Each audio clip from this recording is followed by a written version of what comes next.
inside bar list, pretty decent. JB Hunt was on the inside bar list, so hopefully we can get a trigger in that.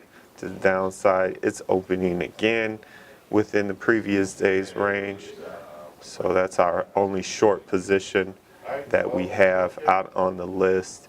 Some other names on our inside bar list: DHI on there, set up for an inside bar. Oh, a name from yesterday's inside bar list, still good today, good to the end of the day, the CGC.